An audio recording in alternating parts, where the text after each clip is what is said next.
Yan mga sirit, punta tayo sa site. Magte-teleport na lang tayo para tipid sa gasolina. Let's go!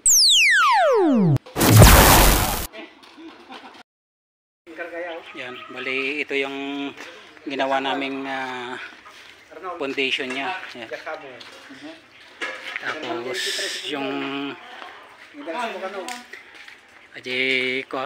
yung poste na dati sa yun na yung ginamit namin. Bali 12mm naman siya. Tapos bibigaan namin yan. Yan, ito bali yung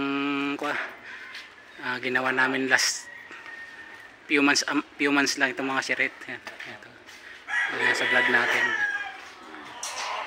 Bali extension yung garahe kasi di kasya yung mga tricycle.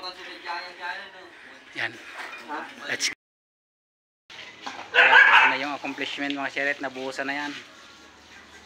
Tapos yun sa Monday tutuloy buhos. Let's get it on. Dapat pa kasi dyan. Update dito mga sirit. Sabi ko na update mga sirit dito. Binaklas na namin yung magandang bahay para pagandahin pa uli. Yan. Ito yung dating ginawa natin. Ito na yung update. Bali pang 1 week and kuha na namin dito. 1 week and 3 days. Yan.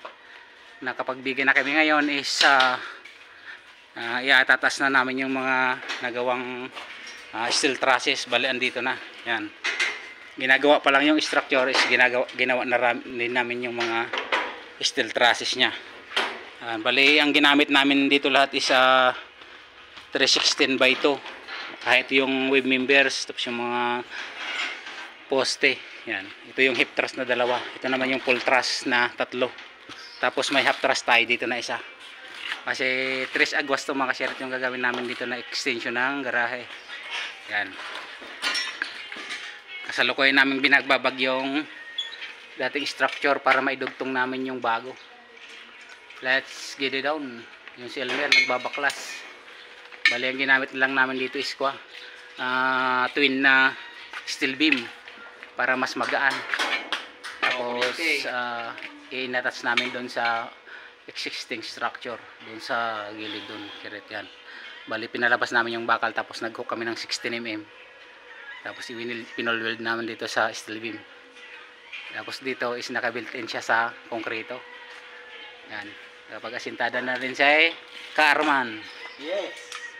Alright. Yan. Ito yung kaganapan dito mga siret. Yan. Let's get it on.